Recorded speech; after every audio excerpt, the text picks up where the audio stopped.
Juste une introduction, une citation d'Ellen White. Dans le plan de la rédemption, il y a des hauteurs et des profondeurs que l'éternité elle-même ne pourra jamais sonder, des merveilles dans lesquelles les anges désirent plonger leur regard. Ça ressemble à un texte de Pierre, ça. Seuls les rachetés parmi tous les êtres créés ont connu la lutte avec le péché. Ils ont travaillé avec le Christ et participé à ses souffrances mieux que les anges n'ont pu le faire.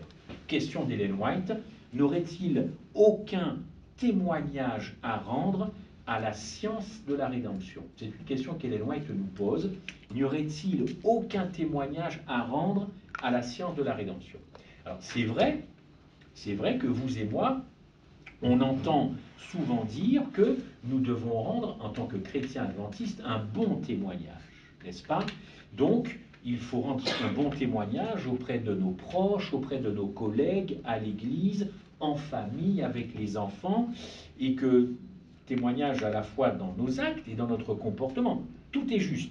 Je suis tout à fait d'accord, n'est-ce pas? On entend dire aussi que notre modèle, c'est Jésus, et qu'il est normal de s'y référer en tant que modèle. Modèle quand il se comportait dans sa vie physique, quand il était évidemment sur Terre, évidemment. Modèle pour tout ce qu'il est, intrinsèquement de Christ, évidemment. Donc c'est un confident, donc c'est un guide, donc c'est un modèle, donc tout ça, ça me va. Ok? Tout ça, ça me va. Mais qu'est-ce que dit Madame White? Elle pose cette question en disant, n'aurait-il aucun témoignage à rendre à la science de la rédemption?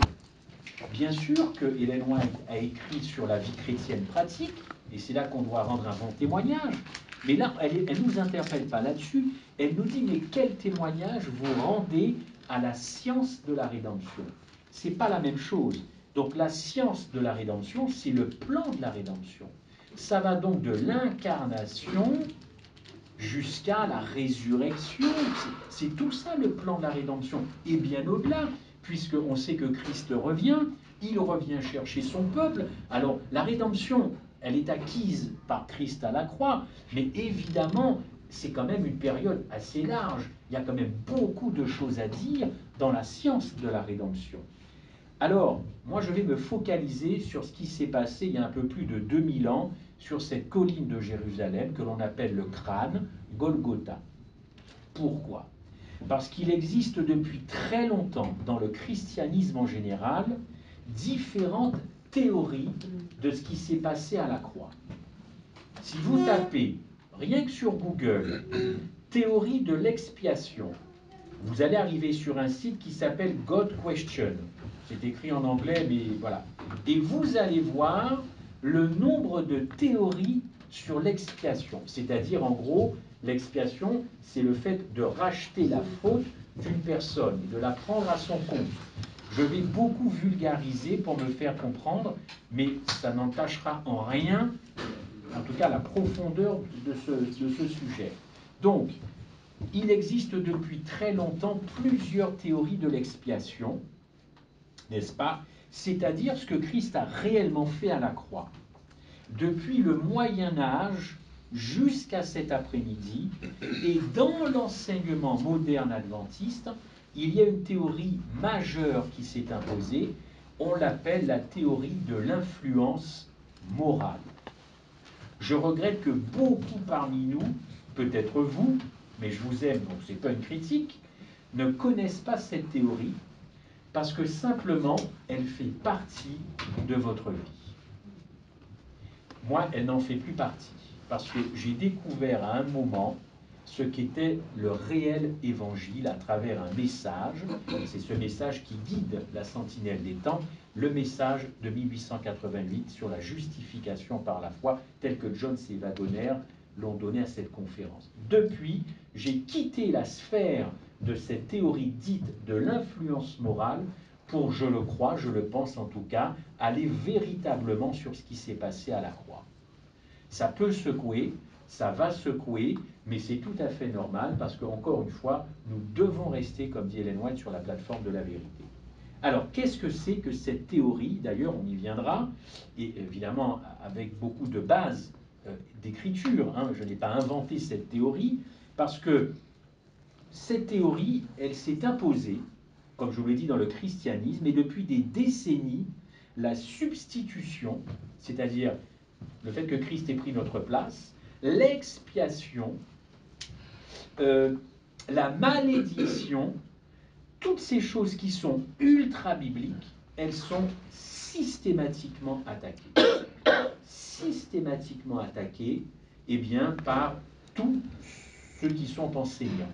En tout cas, ça va des théologiens adventistes aux moniteurs de l'école du sabbat. Alors, vous voyez, le spectre est large. Hein. Franchement, je ne donnerai pas de nom, mais ça va du très très haut au très très bas, mais bas entre guillemets. Okay. Donc, tous ceux qui sont en capacité d'enseigner, en tout cas, eh bien, sont tombés dans cette théorie de l'influence morale, contestent parfois la substitution, contestent la malédiction, et j'en suis presque une preuve vivante. Dire que Christ a été maudit à la croix, vous n'allez pas vous faire que des amis parmi vous si vous dites ça. Tout ça, c'est combattu, théologiens, catholiques, chrétiens, protestants et adventistes. Hein. On n'est pas seul au monde, hein, évidemment. Professeurs d'université, animateurs, EDS, le spectre est encore très large. Quel est le résultat de toutes ces attaques sur finalement le plan de la rédemption? Eh bien, ça va saper votre foi, ça va saboter ce que Christ a fait, et pour moi, ce qui est le plus grave, c'est que vous allez enlever toute la gloire à Dieu. D'ailleurs, je suis tombé sur un titre, et c'était peut-être un cantique, « À Dieu seul la gloire ». Je pense qu'en 2020, moi je demanderai à ma famille, à mes enfants, d'avoir ça toujours en tête, puisqu'on est quand même au seuil de l'année, d'avoir toujours en tête cette phrase très simple, « À Dieu seul la gloire ». À Dieu seul la gloire. Parce que le christianisme, depuis le Moyen-Âge et même avant, je ne suis pas un historien, donc je ne vais pas vous la jouer, mais en tout cas, tous les théologiens que j'ai étudiés remontent au Moyen-Âge, et depuis le Moyen-Âge, on a enlevé la vraie gloire de Dieu de ce qui s'est passé à la croix. Donc moi, je veux bien qu'on célèbre l'incarnation. Et même si on n'est pas dans le bon mois, j'ai entendu dire il faut le faire parce que c'était un événement extraordinaire. Moi, j'entends ça. Mais si c'est ça que j'entends, il faut aller vraiment savoir quel est le Christ qui est célébré et honoré le mois de décembre dans les églises chrétiennes. Quel est ce Christ-là? Est-ce que c'est le Christ de la Bible ou est-ce que c'est le Christ de la tradition chrétienne? Moi, je suis prêt à écouter tout, mais je ne m'en tiendrai qu'à l'explication biblique, c'est-à-dire qu'au vrai Christ. Et toutes ces théories sont venues saper la foi chrétienne, détruire eh bien, la vraie théologie biblique, détruire l'enseignement biblique, sans pour autant que les gens le sachent. Il y a beaucoup de gens qui sont de bonne foi. Beaucoup de gens qui sont de bonne foi. Il faut juste qu'ils se mettent à l'étude. Et comme on n'a pas tous fait des études de théologie, ça nous demandera beaucoup plus de temps que celui qui a fait Collonges ou autre. Eh ouais, nous on a un métier, on est des laïcs, donc ça nous demandera beaucoup plus de temps qu'eux, puisque eux, ils sont dans le jus tout le temps. Ok? Mais alors ceux qui sont tout le temps là-dedans, je ne comprends pas qu'ils n'arrivent pas aux mêmes conclusions que moi ou que d'autres. N'est-ce pas? Ce sont des attaques qui vont saboter votre foi à la fin des temps, et ça ne m'étonne pas que beaucoup sont en train de craquer, parce que là on voit vraiment qu'on est dans une période très trouble, et il ne faut surtout pas être troublé ni par les grèves, ni par votre retraite, ni par les gilets jaunes. C'est pas ça qui va saboter votre foi. C'est pas eux qui vont saboter. Quand je vois mes frères et sœurs me dire « Oh là là, ça va mal, mais ça va mal depuis longtemps », et prophétiquement, nous savons que ça n'ira pas mieux. Alors pourquoi tu vas t'alarmer à cause des grèves et tout ça? Ça embête la vie courante, mais c'est pas ça qui va fracasser ta foi. Ce qui va détruire ta foi, et crois-moi, le diable est en train de bien s'occuper de notre foi, c'est ça qui veut détruire. Ce n'est même pas notre confiance en Dieu, puisque tout va découler de la foi. Il va aller à l'origine. Il a cassé, il a réussi à enlever la gloire de Christ à Golgotha. Et Dieu regarde ça d'un œil de se dire, mais moi j'atteins un peuple qui me redonne cette gloire. Et je compte sur les adventistes pour me redonner cette gloire de Golgotha. Et je m'aperçois de quoi? Mais je m'aperçois que non, ils ne me la redonnent pas cette gloire. Ils sont passés à autre chose. Ils m'attendent, ils prophétisent, ils m'attendent, mais ils ne sont pas capables de me redonner cette gloire. Et ça, pour moi, ça m'inquiète énormément. Ça me chagrine, ça me peine, et c'est pour ça que je voulais partager ça. Il faut être au clair sur le sacrifice du Christ. Alors, en étudiant, j'ai entendu dire, tu sais, c'est un sujet compliqué, la rédemption. C'est très compliqué, c'est complexe. Il faut que tu sois très prudent, n'est-ce pas? Il faut que tu sois nuancé dans tes propos. Il faut tenir compte du contexte de la Bible. Il faut tenir compte du contexte culturel dans lequel on écrit telle ou telle chose. Autrement dit, il n'y aurait pas une interprétation, mais la somme de toutes les interprétations ferait la vérité. Et quand ces personnes disent que c'est la somme de toutes les interprétations, ça va du catholicisme au jésuitisme jusqu'à très très loin, hein, jusqu'au protestantisme. Donc vous voyez, là encore, c'est l'amalgame de tout ça qui ferait une vérité. J'ai envie de vous dire, mais enfin, c'est pas la peine d'amalgamer. On a déjà tout ce qu'il faut comme vérité dans la parole de Dieu, n'est-ce pas? Donc je n'ai pas besoin. Je peux savoir intellectuellement ce que pensent les autres, mais je n'ai pas besoin de la somme de tout ce que les gens pensent pour que j'arrive à la vérité biblique. Donc, non, prudence, oui, mais rien qu'en nous disant ça, ça veut dire n'étudie pas. Laisse ça aux autres. Laisse ça aux autres qui ont fait des études, parce qu'eux vont comprendre le grec, ils ont fait du latin, ils ont fait de l'hébreu. Concentre-toi sur autre chose, comme c'est complexe et tout, sois humble. Il y a même des gens qui vont vous dire, mais ne touche pas à ça, fais preuve d'humilité. Donc, vous comprenez, ils vous prennent par des bons sentiments. Nous, on a étudié, on va te dire. Eh bien non, justement, c'est terminé, cette histoire-là. On n'est plus dans l'esclavage intellectuel, on n'est plus dans la soumission, on doit tous être à l'étude pour qu'on compare ce qui est écrit et ce qu'on nous dit. Ok? Alors on va y aller. Pour bien comprendre ceux qui de bonne foi s'en prennent à la croix, il faut chercher à comprendre d'où ils tirent des versets bibliques qui soutiennent aussi leur argumentation. Eh oui, c'est argumentation contre argumentation. Alors, je ne vous donnerai que 2 versets bibliques dans lesquels, eh bien, ils, de bonne foi encore une fois, eh bien, ont un problème avec l'expiation. Le texte d'Exode 23, verset 7, et le texte de Proverbe 17, verset 15. Ce n'est pas que celui-là.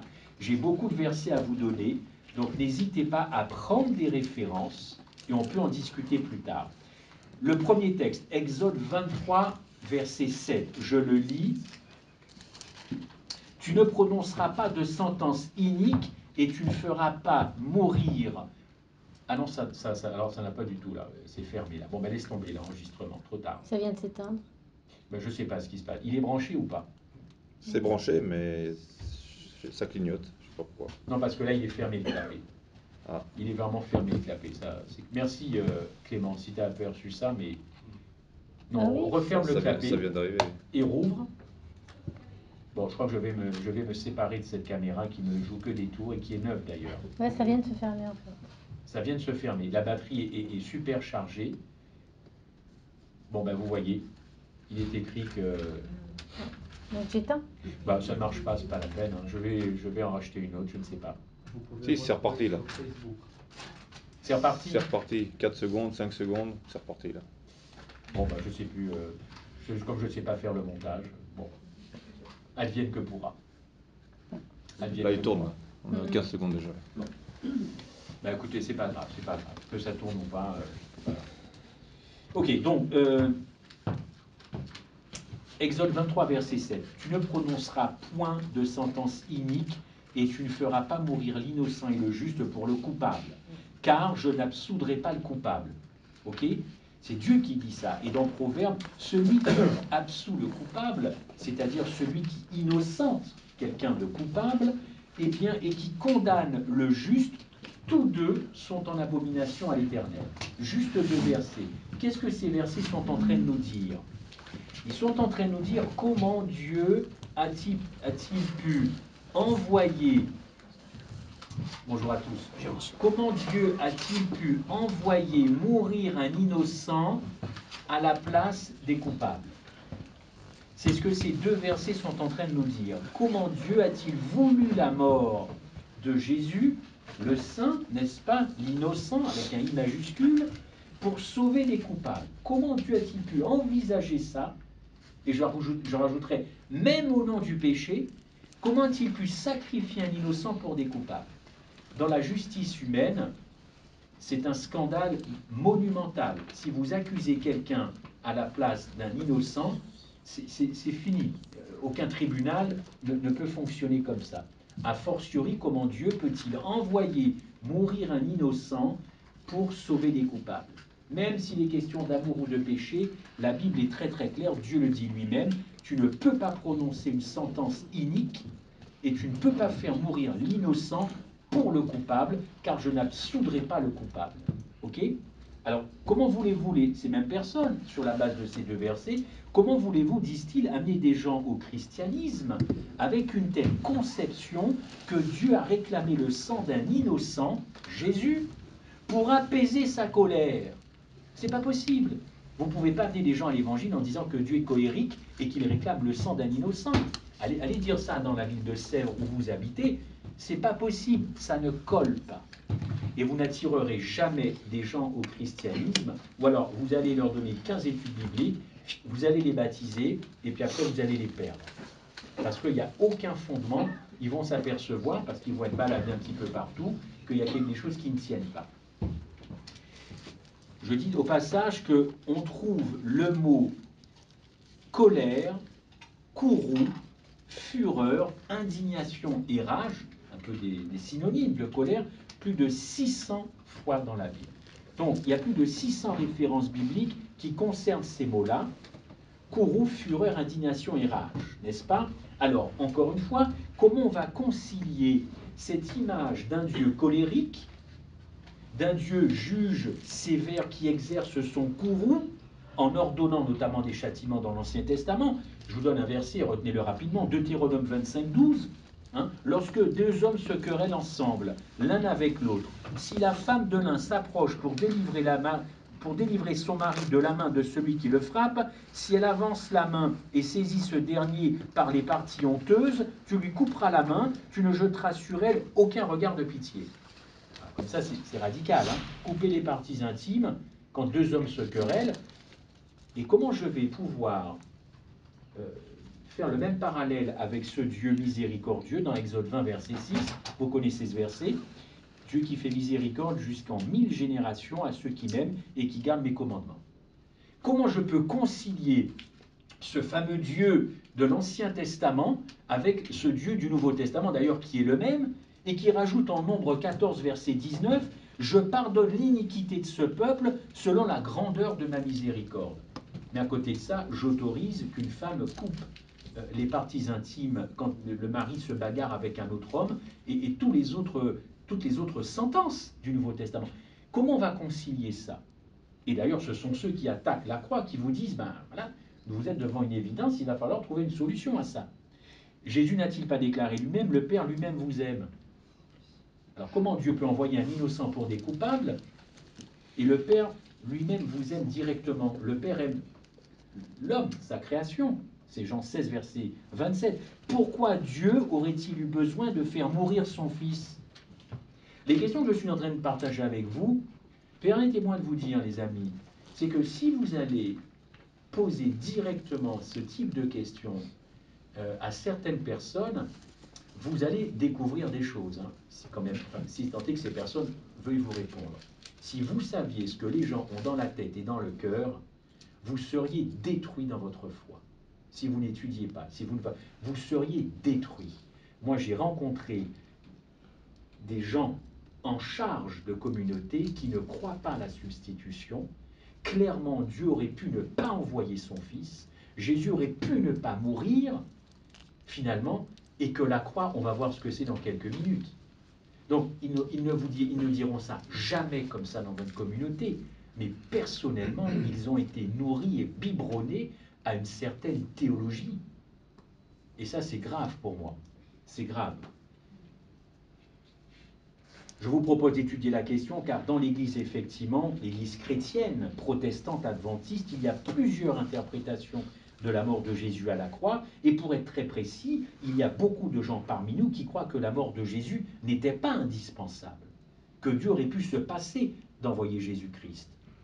Dieu pouvait se passer de la mort de Jésus, et comme cette mort, elle est incontestable, pour le coup, on ne peut pas la contester dans ce cas-là. Alors il faut changer son fusil d'épaule. Il faut, puisque c'est incontestable, il faut faire de la croix ce qu'elle n'est pas, n'est-ce pas? Puisque cette mort est incontestable, historique et biblique, évidemment, beaucoup pensent que cette mort de Jésus-Christ n'a pas le sens que la Bible voudrait lui donner. N'est-ce pas? Premièrement, c'était pas indispensable que Jésus vienne mourir à la croix. C'était pas du tout indispensable, alors que c'est pas biblique. Et deuxièmement, puisqu'on ne peut pas contester que Jésus est mort à la croix, il faut changer l'interprétation de sa mort. Et vous savez très bien que c'est pratiqué, cette histoire de changer l'interprétation, c'est-à-dire que Christ n'est pas mort de la seconde mort. Et donc vous avez bouclé la boucle, n'est-ce pas? Bon, on verra ça. Tout d'abord, un théologien, Abélard, Pierre Abélard, a déclaré qu'une personne innocente ne peut pas être condamnée à la place d'un coupable. Il ne fait que suivre le texte biblique, hein, ce prêtre catholique. Hein. Il n'a rien inventé. Pour ce théologien catholique, Dieu avait envoyé son Fils pour nous montrer son amour. Je vous aime. Ça va être difficilement contestable, cette affaire-là. La croix, c'est beaucoup d'amour, n'est-ce pas? Donc il est venu sur terre pour montrer son amour, n'est-ce pas? Et comment, du coup, aimer Dieu en retour. Alors, donc, je synthétise. J'envoie mon Fils qui va donner beaucoup d'amour. Eh bien, en retour, moi, face à tout cet amour, je vais rendre de l'amour, n'est-ce pas? Donc, pour lui, Abélard, c'est uniquement pour ça, n'est-ce pas? Et pour Abélard, Dieu n'est pas venu condamner la race humaine. Il est venu simplement montrer qu'il y avait beaucoup d'amour pour la race humaine.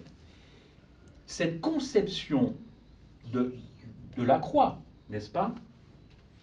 Si vous l'avez bien compris, elle va mettre le curseur sur la réaction de l'homme par rapport à ce que Christ est venu faire sur la croix. Est-ce que vous saisissez? Au fond, dans cette histoire, c'est ma réaction qui compte.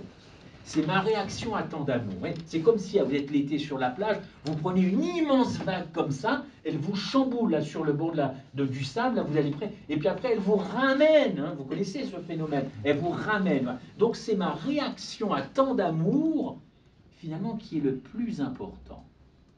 N'est-ce pas?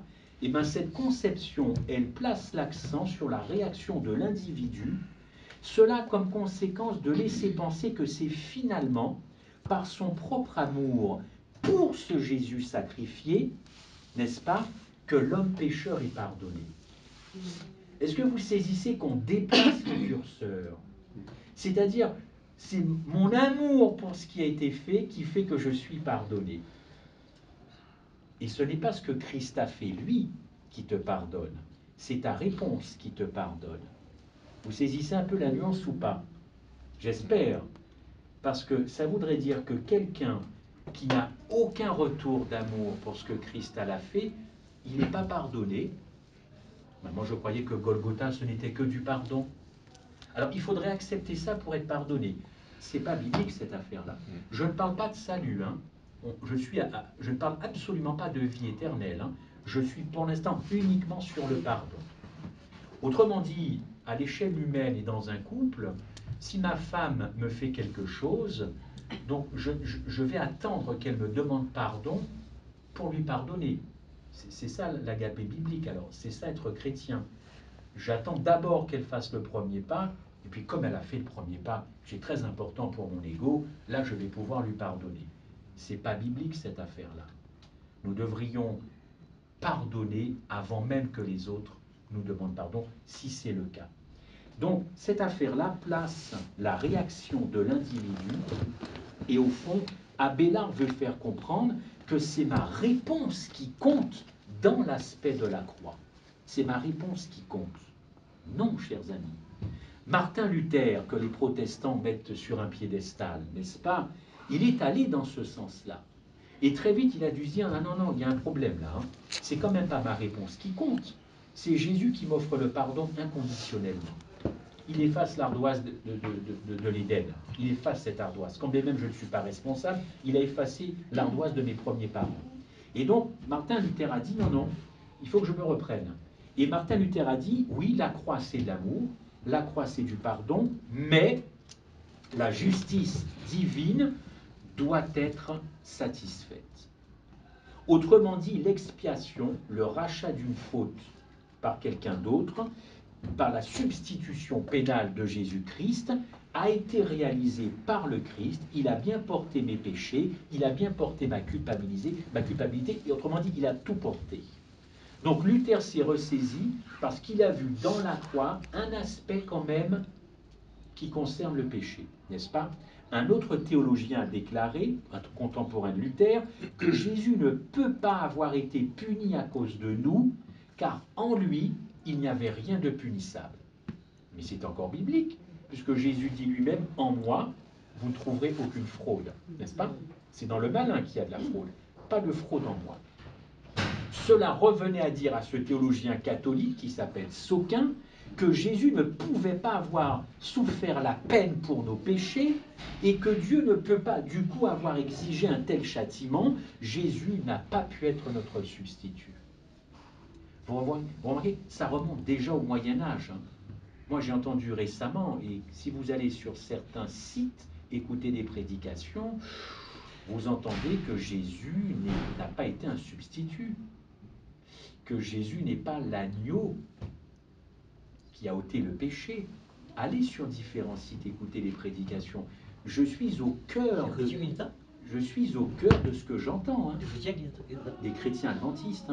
Jésus n'est pas l'agneau immolé et Jésus n'est pas le substitut. Frère, si je te disais où je suis allé chercher cette littérature, je suis allé dans le Saint des Saints. Je ne suis pas là pour donner ni des noms ni des endroits géographiques, mais je suis allé très bien me renseigner. On pourra en discuter après.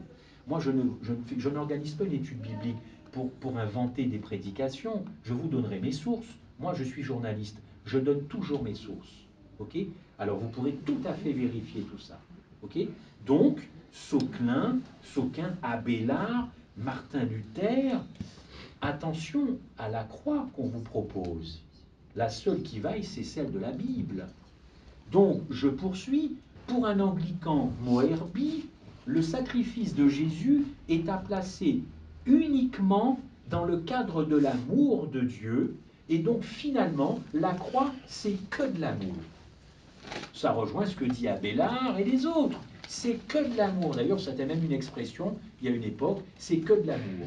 Tout ça, c'est que de l'amour. Bon, une autre pensée d'un autre commentateur religieux dit que c'est Jésus qui a offert sa vie à Dieu, qu'il s'est abandonné à Dieu, n'est-ce pas?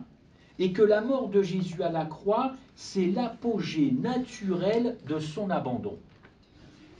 C'est très subtil cette affaire-là, parce que bibliquement, nous savons qu'entre Dieu et Jésus, il n'y avait pas l'ombre d'un doute sur qui allait être sacrifié à la croix. C'est parti d'un accord, c'était plus qu'un accord, ils étaient vraiment en symbiose sur ce plan de la rédemption. Donc on entend quelqu'un qui est en train de nous dire, finalement, ça vient de Jésus, Jésus s'est offert, c'est un don, mais c'est ce qu'on entend, n'est-ce pas, dans nos communautés. On entend que Jésus a offert sa vie, il a donné sa vie, et puis ce religieux rajoute que c'est tout ça, Golgotha, finalement, c'est l'apogée du don de Dieu de sa vie. Or, on ne pourrait qu'applaudir, parce que parfois, ça ressemble vraiment, effectivement, mais si vous considérez que la croix, c'est l'apogée, je reprends le texte, l'apogée naturelle de l'abandon de Jésus, vous n'êtes plus dans l'Évangile. Et vous adorez un faux Dieu. C'est pour ça que la fin des temps, ça va secouer. Les gens sont en train de se poser plein de questions sur le réchauffement climatique, mais je peux vous assurer que c'est rien par rapport au réchauffement doctrinal. Il y en a qui crament au bout de sous 40 degrés, mais quand l'évangile le pur là, du troisième ange va sortir, c'est 1000 degrés, ça risque de faire beaucoup de dégâts. Parce qu'encore une fois, si vous pensez que la croix c'est que de l'amour, ou que c'est que l'apogée, et je reprends le terme de Moerby, que c'est que l'apogée naturelle de l'abandon de Jésus, vous n'êtes pas dans l'évangile, n'est-ce pas? Alors je vais résumer un peu cette pensée. Pour ces auteurs, ces théologiens chrétiens, catholiques, voire protestants adventistes, Golgotha, ça tourne autour de trois choses. L'amour de Dieu, difficilement contestable tout de même. La personne de Jésus, difficilement contestable. C'est bien Christ qui est mort à la croix. Et la réponse de l'homme face à ce sacrifice. Et là, attention, parce que tous les auteurs que je vous ai cités, eh bien, font de cette réponse quelque chose, point de suspension. Et on va voir ça tout de suite. Qu'est-ce que dit la théorie de l'influence morale, qui est maintenant installée dans toutes les églises chrétiennes, la théorie de l'influence morale? Elle nous dit que Jésus-Christ, ça repose sur l'idée que la mort du Christ, c'est-à-dire cette expiation à la croix, et on rentrera tout à l'heure dans les détails, que l'expiation de Jésus-Christ, c'est une manifestation de l'amour de Dieu. Alors là, qu'est-ce que vous voulez dire à ça?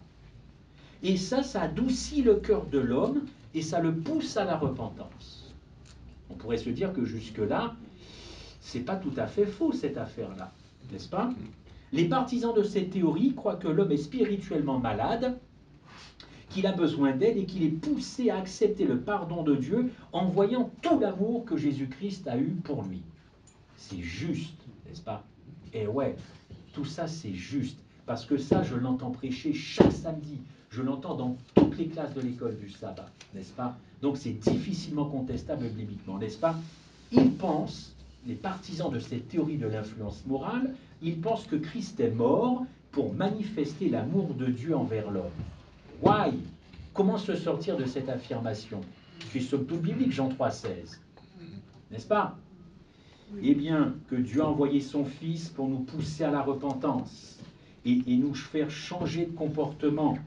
Et s'il est vrai que l'expiation de Christ, c'est l'expression ultime de l'amour de Dieu, cette théorie n'est pour autant pas biblique.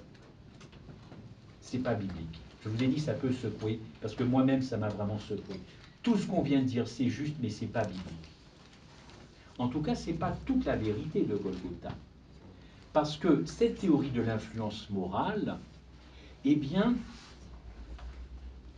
elle nie la véritable condition spirituelle de l'homme, n'est-ce pas, qui est mort à cause de ses transgressions et de son péché, et que Dieu a exigé pour cela, eh bien, la mort de son Fils à la croix.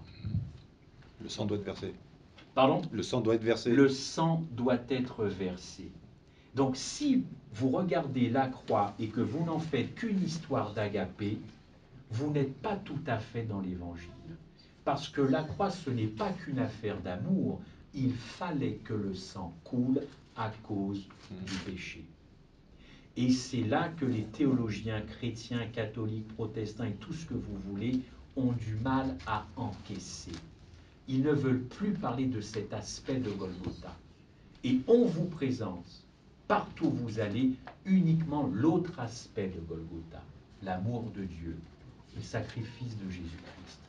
Eh bien, c'est faux, en tout cas ce n'est pas biblique, parce que Dieu a exigé, je le répète, le paiement pour une transgression en Éden de nos premiers parents.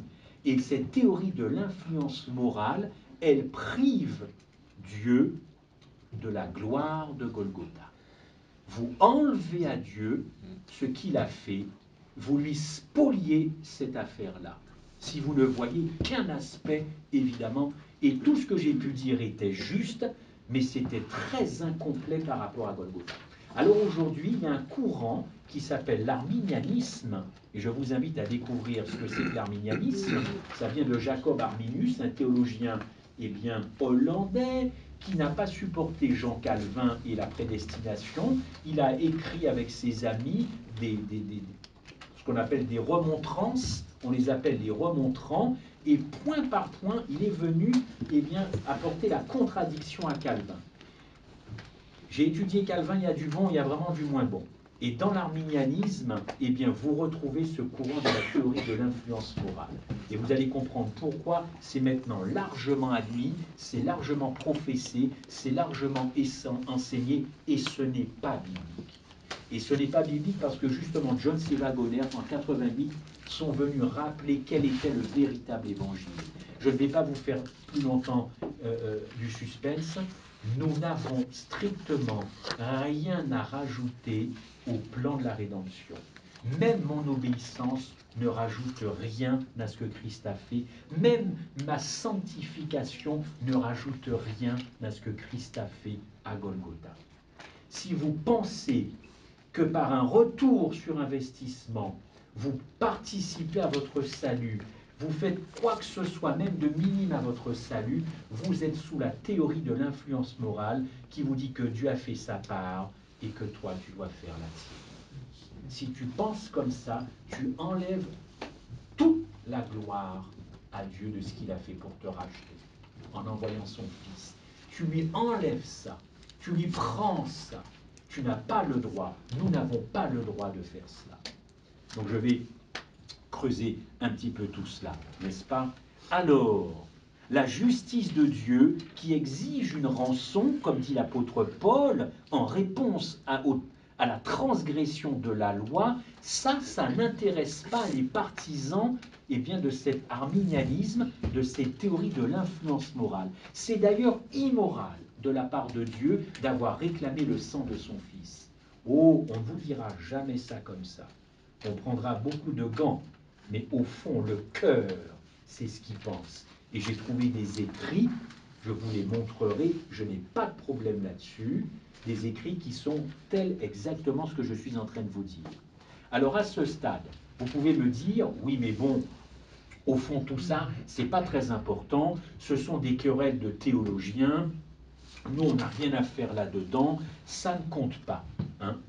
Si ça compte, Satan a de la haine pour le plan de la rédemption et ne veut pas que vous compreniez exactement la profondeur, la hauteur, la largeur. Ça doit vous rappeler un texte de Paul. Voici ce que dit Madame White dans Message choisi, volume 1, page 442. Quand la lumière de la croix commence à briller, elle dit bien commence à briller, et à faire comprendre clairement le plan de la rédemption, l'ennemi s'empresse en toute diligence de faire en sorte que le cœur des hommes soit privé de cette lumière. Cherche à te rapprocher de Golgotha, cherche à comprendre ce qui s'est passé à Golgotha, et tu verras que l'ennemi ne sera jamais très très loin de toi, et il a jeté un voile sur Golgotha. Il a véritablement jeté un voile sur Golgotha. Et nous, adventistes du 7e jour, nous devrions être les premiers à lever ce voile, à enlever ce voile, pour qu'on sache vraiment jusqu'où Christ est allé pour l'humanité, quelle substitution, a-t-il été maudit ou pas, et est-ce que l'expiation, elle est limitée, ou est-ce qu'elle est pour le monde entier, n'est-ce pas? En adoptant la théorie de cette influence morale, qui veut que je participe à mon salut, n'est-ce pas? C'est la conception même du péché et de sa rétribution qui est en cause. Vous comprenez ça?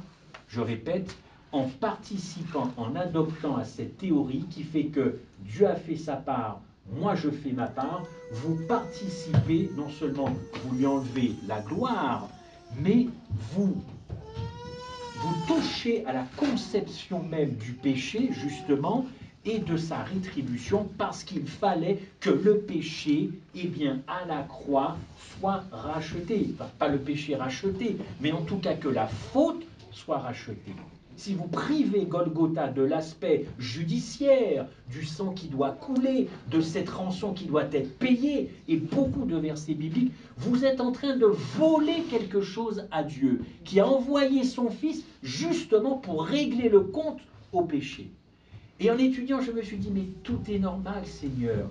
C'est comme des dominos. Vous en faites tomber un, et tous les autres vont tomber. Les partisans de l'influence morale, qui disent que Dieu a fait sa part, moi je vais faire la mienne, et que c'est mon acceptation de son sacrifice qui me sauve, ce sont les mêmes partisans qui pensent que le péché n'a pas de fin tant que Christ n'est pas revenu. Ce sont les mêmes qui pensent qu'il n'y a pas eu de seconde mort. Pourquoi? Parce que si vous ne voyez pas quelque chose qui a à faire avec le péché dans la croix, alors forcément, tout ce qui est péché, vous êtes moins enclin, si vous voulez, à étudier ça. Je ne sais pas si vous me saisissez, on pourra discuter après, ou le mois prochain je reviendrai, mais priver Dieu d'avoir réglé le problème du péché une fois pour toutes à la croix. Si vous n'êtes pas là-dedans, vous allez penser qu'il n'y a pas de victoire sur le péché, puisque forcément, si la croix n'a pas réglé ça, l'homme est condamné à vivre pécheur jusqu'à la fin des temps, jusqu'à ce que Christ revienne. Et puisque vous ne voyez pas de péché, ou vous en parlez comme ça, mais vous n'allez pas en profondeur, évidemment, vous allez dire que Christ n'est pas mort de la seconde mort. Il n'a pas pu connaître le péché aussi profond que ça. Tout se tient, c'est une partie de domino cette affaire-là. C'est pour ça qu'il faut partir de la croix. Et j'invite tous mes amis à revenir. Les premiers sentiers, c'est la croix. Et après, toutes les choses vont s'enclencher. Mais nous, les adventistes, nous sommes partis trop loin. Ça y est, on est trop loin là. On est trop loin. Beaucoup trop loin. Beaucoup trop loin. Et le diable assiste à ça et il se dit, c'est bien. Ils n'ont toujours rien compris à ce qui s'est passé à Golgotha. J'en fais mon affaire. J'en fais mon affaire. Il y a des termes juridiques qui se trouvent dans la Bible. Et ces termes-là, ces mots répugnent beaucoup d'entre nous. Dans Matthieu, il est écrit, c'est ainsi que le Fils de l'homme est venu non pour être servi, mais pour servir et donner sa vie comme la rançon de plusieurs. Il n'y a pas que Paul qui a employé le mot rançon. Matthieu 20, 28, Éphésiens, en qui nous avons la rédemption par son sang. La rédemption par son sang, il a bien fallu que le sang coule dans ce cas-là. La rémission des péchés. Bon sang, Golgotha, c'est bien la rémission des péchés. Je les prends sur moi pour que toi, tu puisses vivre. Ne venez pas me dire après que Golgotha, c'est que de l'amour. Où tu places le péché, mon frère, alors? Donc c'est rien alors, c'est que de l'amour. Mais alors continue de pécher. Tu t'es trouvé un bon argument, mon ami. Tu t'es trouvé un argument pour pécher jusqu'à la fin de ta vie. Puisque Christ n'a pas tout à fait réglé le problème à la croix, ben vas-y donc pêche, pêche. Tu t'es donné un permis de pécher, évidemment. Alors quels sont ces mots? Colère, rançon, jugement, expiation, punition, pénalité, condamnation. Tous ces mots que je suis en train de vous dire, vous les trouvez dans votre Bible. Je répète, expiation, punition, rançon, colère, condamnation, ça fait partie du vocabulaire biblique. Mais le problème aujourd'hui, c'est que nos enseignants nous disent qu'il ne faut plus prononcer ces mots parce que ces mots sont devenus obsolètes, parce que ces mots ont quoi comme connotation? Animosité, rancune, rancœur, et ça ne peut pas coller avec l'évangile. D'autant que nous devons attirer les gens à l'évangile. Alors on ne va pas les attirer avec ça, n'est-ce pas? Donc on va parler d'autre chose. Okay? Ça sonne mal ici. Ça sonne très mal aujourd'hui, en 2019 en France, pays sécularisé, sédentarisé. Ne commence pas par ça, ne parle pas de ça, voyons. Présente une croix où ça déborde, ça dégouline de l'agapé. Et pour ceux qui me connaissent, j'ai fait de ce thème de l'agapé quelque chose de très important. Mais je commettrais une énorme erreur si je ne voyais que ça à Golgotha, bien sûr. Alors on nous dit, non, ne parlez pas de ça, parce que Dieu est au-dessus de ça. Ce sont des contingences humaines, ce sont des mots humains, ok, oui, la Bible est inspirée, mais bon, ça ne peut pas coller avec aujourd'hui le 21e siècle, ça ne peut pas coller. Et pourtant, Exode 22, 24, je vous détruirai par l'épée. Bon, ben, faudrait peut-être enlever le mot épée alors dans ce cas-là. On va enlever rancœur, condamnation, épée. Vous connaissez cette histoire d'un jeune homme qui était très assidu au temple, et puis son pasteur disait à chaque fois, ou un prédicateur laïque, parce qu'on va penser que bon. Alors le prédicateur disait, non, non, non, non, ça c'est pas biblique. Ne tiens pas compte. Et puis non, c'est pas biblique, c'est pas biblique. Et puis chaque fois qu'il prêchait, il disait, non, non, ça c'est pas biblique, tu peux l'enlever de ta Bible. Un jour, ce jeune homme est venu et il a dit, ben voilà, prédicateur, j'ai ça pour toi. Le prédicateur lui dit, mais c'est quoi? Ben, il dit, mais c'est la Bible. Mais comment ça, c'est la Bible? Tu rigoles? Ben si, ben c'est la Bible, puisque à chaque prédication, tu me dis qu'il fallait enlever des choses, voilà, il n'y a plus que ça. Voilà. Vous comprenez? Rançon, rancœur, il faut tout enlever. Ça ne colle pas avec la France. Ça ne colle pas avec le 21e siècle. Ce sont des mots bibliques. Jean-Baptiste a dit, qui vous a appris à fuir la colère? Matthieu 3. Et on retrouve le mot colère dans Apocalypse au moins 9 fois. Il y a la fameuse coupe de la colère en Apocalypse 14. Pourquoi cette colère, on le sait, n'a rien à voir avec la colère humaine? Parce que Dieu veut affronter le péché frontalement. Il le dit d'ailleurs dans Jérémie 2,35, très beau verset, « Je vais contester avec toi. » Oh là, tu te dis, mais pourquoi Seigneur? Tu veux contester avec moi? Parce que tu dis que tu n'as jamais péché. Or, moi, je sais que tu es un pécheur. Et je veux affronter, toi et moi, dans ta vie, le péché.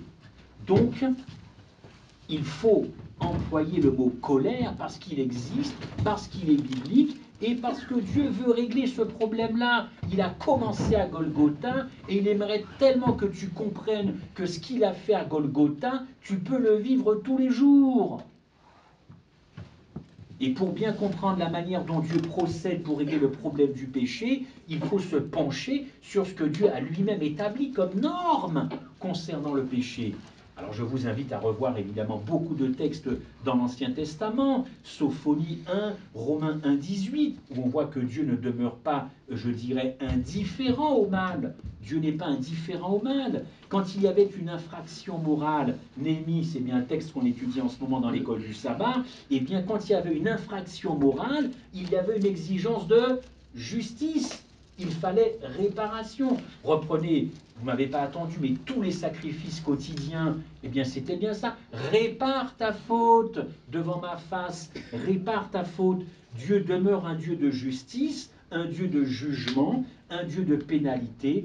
Mais là, j'ai envie de dire, ces principes sont éternels. Ces principes sont éternels.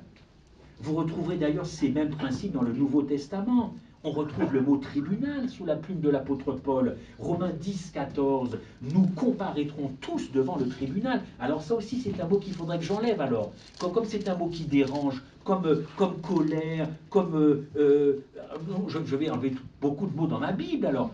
Je finirai par présenter ça. Voilà ma Bible, 3 pages. Puisque tu m'as dit d'enlever tous les mots qui dérangeaient les Français aujourd'hui, je vais te présenter une feuille alors. Bien sûr que non. On retrouve le même langage judiciaire dans le Nouveau Testament.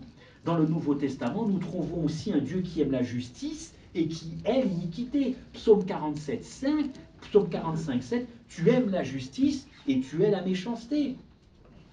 Si vous enlevez tous ces mots, si vous enlevez le vrai concept de Golgotha, eh bien vous êtes en train de spolier Dieu de sa gloire. À lui seul la gloire de ce qu'il a fait. Et ce ne sont pas des hommes qui vont venir enlever la gloire de Dieu de ce qu'il a réalisé à Golgotha. Je ne donne pas cher de celui qui continue et qui persévère à enlever la gloire de Dieu, notamment de ce qui s'est passé à Golgotha. Le pasteur Guy Valeret, que certains connaissent ici, a déclaré les termes juridiques, et je cite mes sources parce que je me suis inspiré d'un de ses livres, les termes juridiques utilisés dans la Bible ne sont pas une simple phraséologie particulière, stérile. Ils pèsent ces mots de tout leur poids dans la théologie chrétienne. On ne peut pas s'en départir. Pour sortir de l'impasse du péché qui condamne le pécheur à mort, Dieu a pris double initiative. Il a condamné le péché dans la chair en Romains 8, 3. Le texte dit, Dieu a condamné le péché. Donc, objectivement, le péché n'a plus de raison de vivre dans nos vies. Quand vous condamnez quelqu'un, ça veut bien dire ce que ça veut dire quand même. Condamner le péché en envoyant quelqu'un à cause du péché, son propre fils dans une chair semblable. Autrement dit, Dieu a jugé le péché maintenant comme inexcusable. Le péché n'a plus de raison de vivre dans nos vies, puisque Dieu en a fait son affaire à travers Jésus-Christ à Golgotha. Et pourtant, le péché continue de nous attirer, comme c'est sucré, ça nous attire. Hein, n'est-ce pas? Alors, il faut savoir que Dieu condamne, et pour condamner, il envoie quelqu'un. Mais quand même, mais tous ceux qui veulent enlever la gloire de Dieu à Golgotha, on n'a pas les mêmes textes alors. Romains 8, verset 3. Dieu a condamné le péché dans la chair en envoyant à cause du péché son propre fils. Il l'a envoyé où? Sur terre, pour finir sur une croix, n'est-ce pas? En grec, la préposition à cause de, en Romains 8, 3, à cause de, eh bien, suivi du nom péché, donc à cause du péché, je viens de vous le dire, péché c'est armatias, toujours en grec. Cette préposition à cause de, quand vous étudiez, indique que la présence de Jésus sur terre était en étroite relation avec quoi? Oui, avec son Père. mais avec le péché. Voilà. Autrement dit, Jésus s'est attaqué directement au problème du péché. Il a condamné le péché et racheté l'homme de cette condamnation. Pourquoi? Parce que Dieu veut soustraire l'homme de l'esclavage du péché. Mais si tu ne vois Golgotha que sous l'aspect de l'amour, de ce Dieu qui envoie son Fils pour te checker, hein, pour te secouer, te sortir de ton péché, pour qu'après tu ailles jeter tes pieds par terre et demander pardon dans la repentance, pour voir une espèce d'éblouissement, de pétilles, de paillettes autour de la croix, si tu ne vois que ça, mais tu es à côté de l'Évangile. Tu es à côté, tu ne sais même plus que Romains 8.3 existe. Tu as ignoré qu'il s'est passé quelque chose en Éden, où le péché, où la loi a été... Tu ignores tout ça, et pourtant tu prives Dieu de cette rédemption glorieuse. Parce que ça a coûté à Dieu d'envoyer son Fils. Si on ne devait étudier que ça, on y passerait des heures. Ce que ça a coûté à un père d'envoyer son Fils, n'est-ce pas? Alors évidemment, si tu ne vois pas l'aspect du péché sur la croix, tu vas rester quelqu'un qui est en servitude du péché. Et c'est là que l'on entend, eh bien voilà, tu pécheras tout le temps. Pécheur tu es, pécheur tu mourras. Vous comprenez que tout se tient dans ce cas-là. Tout est logique, tout est cohérent. On peut être cohérent dans l'erreur. On peut être très logique dans l'erreur. N'est-ce pas? N'oubliez pas que Satan est présent dans ce monde. Vous avez le Père pour diable, dit Jean 8, 44.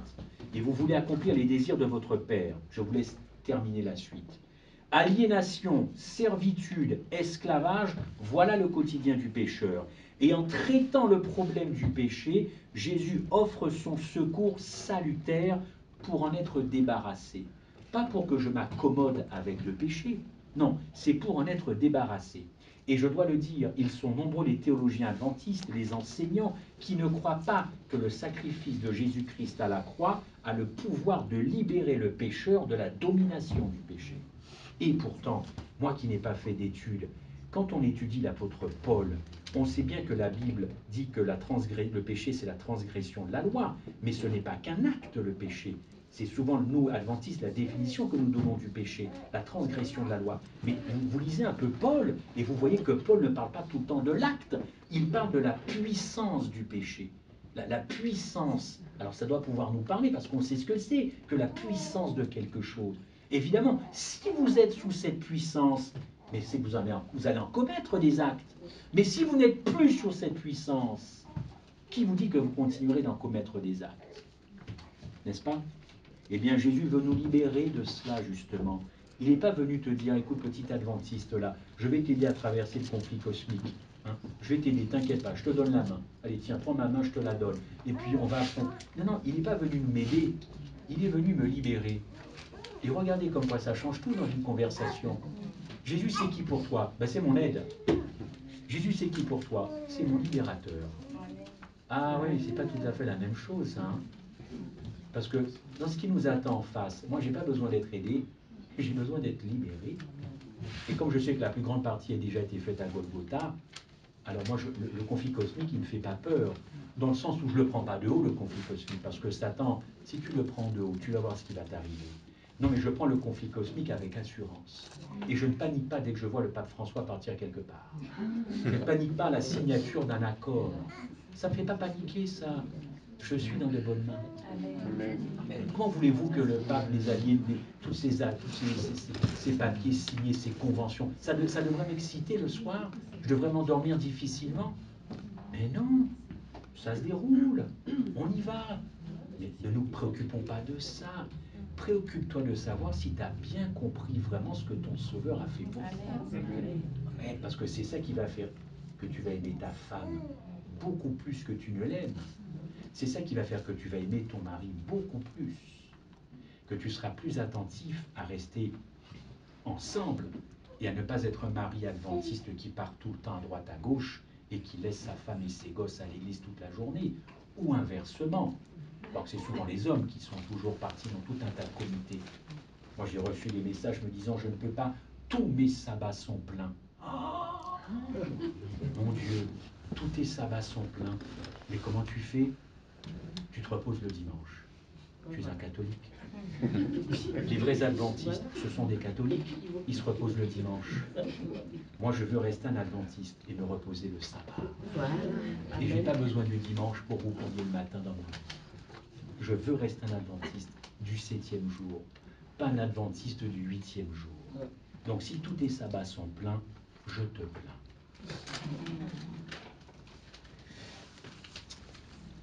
Essaie de comprendre Golgotha. Essaie de ne pas te tromper. Ils sont nombreux, encore une fois, tous ces théologiens qui ne croient pas que nous avons été libérés de la puissance. Et ils prennent à témoin la Bible encore. C'est pour ça que nous devons être de vrais biblistes, étudier. Ils prennent Romains 7. Je ne fais pas ce que je veux. Si je fais le mal, ce n'est plus moi qui le fais, c'est le péché qui habite en moi, le bien n'habite pas en moi, je fais ce que tu ne veux pas. Tu es cuit, quoi. Tu es cuit, tu es foutu. Ton père t'a conçu dans le péché, comme disait David, bon ben maintenant reste dans le péché. La preuve, si Paul dit qu'il est impuissant face au péché, qu'est-ce que toi, petit padawan, pour rester dans le... Qu'est-ce que toi, si Paul n'y arrive pas, pourquoi toi tu veux y arriver, n'est-ce pas? Alors donc je suis impuissant et tout ce que je peux faire, c'est demander de l'aide à Dieu, et pas vraiment de m'avoir sauvé de tout ça, n'est-ce pas? Je traverse des moments difficiles, Seigneur, veux-tu m'aider? Veux-tu m'aider? Mais Jésus a fait plus que de t'aider à Golgotha. Il t'a libéré. Alors je ne sais pas, choisissez votre camp. Vous voulez être aidé ou vous voulez être libéré. Il t'a racheté en fait. Mais bien sûr, mon mot est Pour faible, moi, vous avez compris. Cette façon de concevoir le péché, elle a pour conséquence de rendre quelque part le pécheur irresponsable. Le pécheur devient une victime qu'il faudrait plaindre. Mais oui, je ne dis pas qu'il ne faut pas aider. Mais si vous faites du péché votre condition, votre nature, alors vous n'êtes plus irresponsable. Enfin, plutôt, oui, vous êtes irresponsable. Vous êtes une victime. En effet, le péché exerce sur l'homme une puissance irrésistible. Le péché serait comme un virus qui affaiblit, c'est juste, hein, qui paralyse la conscience, ça c'est vrai. Le péché paralyse la conscience de l'homme, le domine. D'ailleurs, Paul est allé jusqu'à crier. Il n'a pas parlé, Paul, il a crié « Qui me délivrera du corps de cette mort ?» Paul savait quelle était la puissance du péché chez lui. Mais c'est sans compter sur ce que Christ a fait à Golgotha. Dieu nous tient pour responsables de nos propres péchés. Notez ce que dit Jacques à ce propos. Mais chacun est tenté quand il est attiré et amorcé par sa propre convoitise.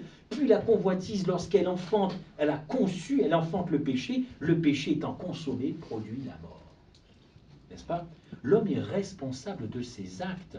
Qu'on ne vienne pas me dire que je ne suis pas responsable de mes actes, enfin. Bon, si je veux voler, à moins que j'ai pris des produits qui anesthésient ma conscience, mais je sais que je vole, je sais que je trompe, je sais que je triche, je sais que je mens quand même. Enfin, quand même. C'est la loi du ciel, l'homme est responsable de c'est la loi du ciel, car le péché ne vient pas à l'existence sans être conçu. Il faut un concepteur, il faut un réalisateur du péché. Le péché est en horreur devant Dieu. La condamnation va donc à l'encontre du pécheur et du péché.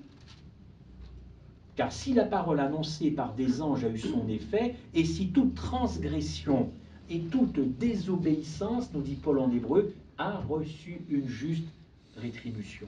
Mais le juste, c'est Christ, n'est-ce pas? Il fallait qu'à la croix, il y ait une réparation de la faute. Il fallait que le sang coule. Jésus est bien venu ôter le péché du monde. C'est bien lui l'agneau. Soyez-en convaincus, c'est biblique, et que personne ne vienne vous ôter cette conviction biblique simplement parce qu'il ne faudrait voir que de l'amour à Golgotha. Beaucoup préfèrent voir dans la mort du Christ à la croix le point culminant d'une vie d'amour, d'une vie d'obéissance. C'est juste, Christ a obéi, n'est-ce pas? Du don de soi, c'est juste, effectivement, mais en accord avec son Père. Alors il n'y aurait pas pour eux cette dimension expiatoire. Ça, c'est déjà des mots expiatoires. Substitution pour le péché, substitution vicaire. Oh, c'est pas joli tout ça, hein? Non, laisse ça de côté. Tu ne peux pas attirer le français, le parisien en 2019 avec des mots comme ça, n'est-ce pas? Un érudit trouve que dans la doctrine de l'expiation, je rappelle la définition, châtiment, une peine subie pour réparer une faute, simple comme définition, c'est le rachat, la réparation d'une faute. L'idée, cet anglais trouve que l'idée, c'est que Dieu pardonne l'homme en envoyant son fils Jésus, La croix ne serait, je vous l'ai dit tout à l'heure en préambule, que le pardon de Dieu accordé aux pécheurs, n'est-ce pas? Mais c'est à l'encontre du vrai sacrifice. Oui, Golgotha, c'est du pardon, mais ce n'est pas que du pardon. À Dieu seul la gloire. À Dieu seul la gloire. Matthieu 28, c'est ainsi que le Fils de l'homme est venu, non pour être servi, mais pour servir et donner sa rançon pour plusieurs. Éphésiens 1, 7. Lévitique 17, verset 11. Alors croyez-moi, mettez-le au chaud celui-là, Lévitique 17, 11, parce que c'est le plus attaqué. C'est le plus insupportable à la théologie moderne. 17, 11, c'est celui qu'il ne faudrait jamais lire, il ne faudrait jamais qu'il ait été écrit dans la Bible. Lévitique 17, 11, c'est par l'âme que le sang fait l'expiation. Ah, mon Dieu, ôtez ce verset de ma vue. Il ne faudrait pas le trouver celui-là. Il est très embêtant celui-là. Psaume 49, 7. Ils ont confiance en leurs biens et se glorifient de leur grande richesse. Ils ne peuvent se racheter l'un l'autre, ni donner à Dieu le prix du rachat. Il fallait bien que ce soit Christ qui vienne racheter l'homme. Le rachat de leur âme est cher, nous dit la parole de Dieu. Lisez l'affaire de Job, vous connaissez l'histoire de Job. Après la mort de Jésus, alors la mort de Jésus, est-ce que c'est juste une affaire de pardon? Michée s'est posé la question. Michée a dit, donnerai-je pour mes transgressions mon premier-né? Il se pose la question quand même. Hein. Donnerai-je mon premier-né pour les transgressions, pour mon péché, le fruit de mes entrailles? Michée 6, 7, Dieu a prévu une réponse. Il a désigné le sang et le sang de la substitution comme expiation, comme moyen d'expiation, mais pas n'importe quelle substitution. Le mot substitution, c'est vrai, n'existe pas dans la Bible. Alors certains se sont dit, ben, comme il n'existe pas, il n'y a pas besoin d'en parler. Okay, mais il y a une substitution qui est biblique, mais qui a été complètement ravagée. Je ne sais pas si on aura le temps de voir ça. On va en discuter, de l'expiation et de la substitution. Je répète Lévitique 17, 11. Car l'âme de la chair est dans le sang. Je vous l'ai donné sur l'autel, afin qu'il servît d'expiation pour vos âmes, car c'est par l'âme que le sang fait l'expiation.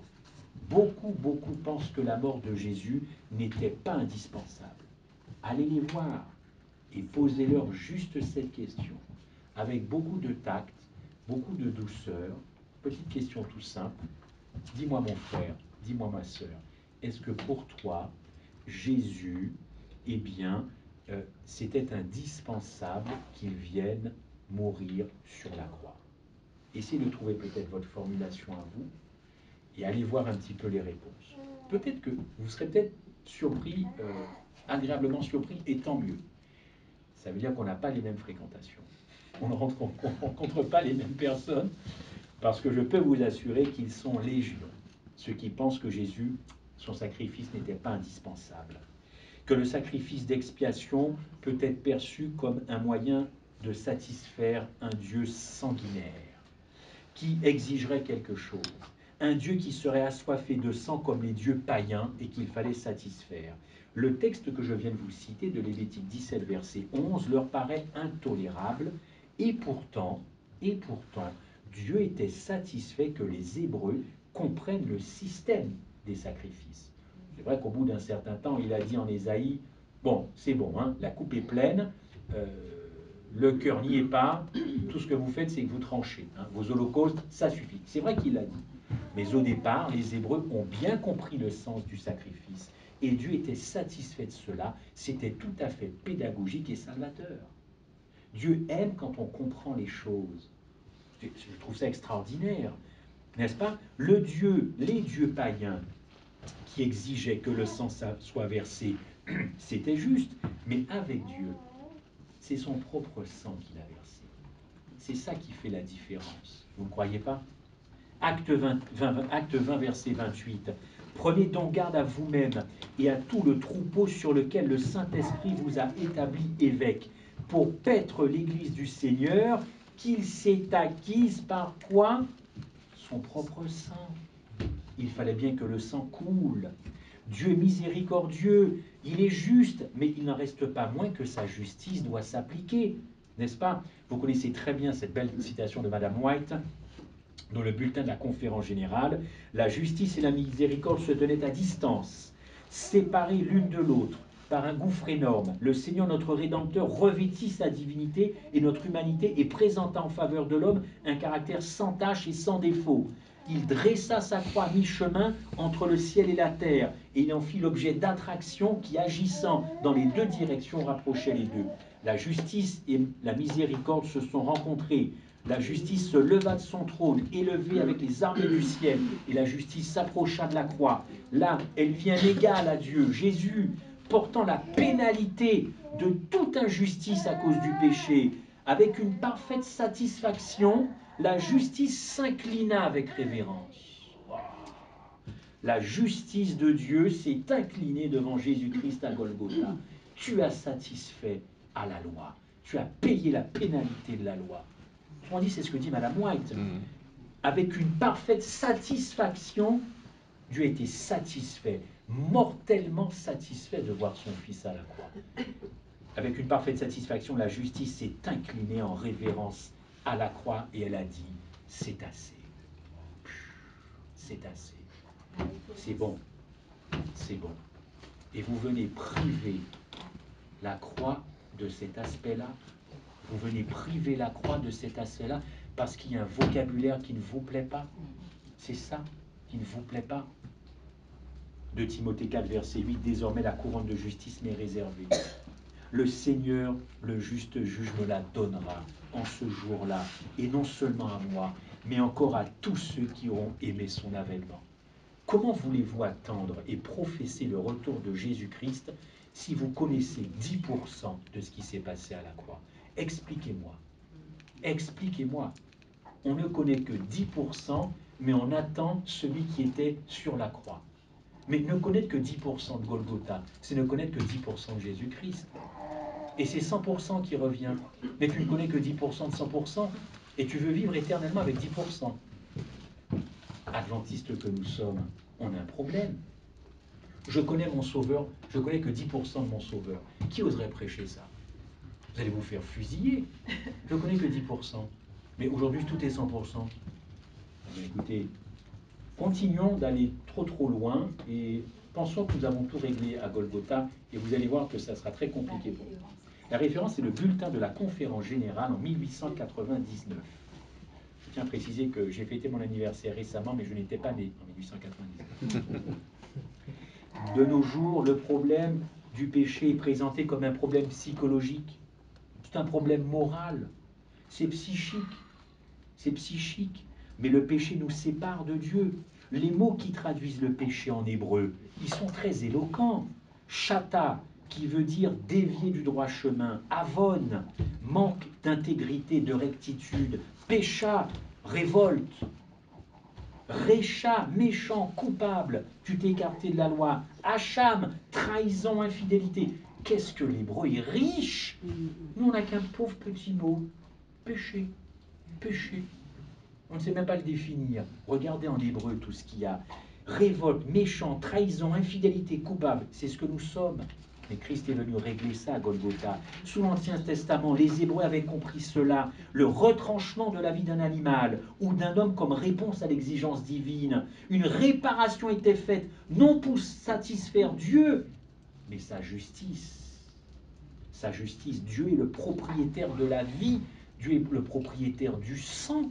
Donc il sait très bien quand il donne le principe des sacrifices, ce que c'est que le sang et la vie. Il est quand même au courant, c'est lui l'auteur de tout ça. Et comme Satan veut voiler jusqu'au bout la gloire de Dieu à la croix, il fait penser aux uns et aux autres que dans l'expiation, écoutez ça, très subtil, que dans l'expiation, donc tout ce sang qui coule, tout ce sang des animaux, on en a plein les mains. Il n'y a pas de quoi se laver les mains, on en a plein les doigts. Eh bien, ils font croire que dans ça, c'est la vie qui doit être mise en exergue. Et pas l'expiation de Jésus-Christ, et que tout ce sang qui coule, c'est juste une valeur morale. Comprenez? Quand on voit Golgotha, on doit voir la vie. On doit voir de la morale. On doit voir de l'humanisme. Comprenez? Je ne sais pas si à l'époque de Jésus, je serais allé au pied de la croix pour voir tout ça. Hein. Mais si je ne vois que de l'humanisme, que ce sang qui coule, c'est de la valeur morale, que je dois mettre de côté la réalité du péché, le scandale de la croix, la malédiction de Dieu, Alors si je ne vois qu'un côté, évidemment vous l'avez compris, je ne suis pas dans l'Évangile. Et je ne sais pas quel Christ a été célébré ou honoré ce matin, ou sabbat dernier, dans certaines églises. Quel Christ tu aimes? Quel Christ tu adores? Alors évidemment, il ne faudrait voir que dans le sang, eh bien, qu'une valeur morale. Comme Jésus a offert sa vie et à ses ennemis, donc c'est la vie qui compte, et pas la mort. Vous voyez, minimiser, minimiser. C'est ça le but de Satan. Enlever, détruire et minimiser Golgotha. Vraiment minimiser. Parle plutôt de la vie plutôt que de la mort du Christ. Tu comprends? Oui, sa vie est un exemple de perfection, mais le pardon a été acquis au prix du sang. Et là, ce sang qui a coulé, mon ami, c'est pas une valeur morale. C'est ta condition de pécheur, ta condition de mauvais, de minable qui était dans ce sang-là. C'est pas juste une petite valeur morale. On n'est pas dans le... N'est-ce pas? Hébreux 9, verset 22, et selon la loi, presque toutes choses sont purifiées par le sang, et sans effusion de sang, il n'y a pas de pardon. Où c'est marqué que le pardon, c'est une valeur morale? Alors Paul il s'est trompé quand il écrit Hébreux. Il te dit que c'est le sang, pas de purification sans effusion de sang, pas de pardon sans effusion.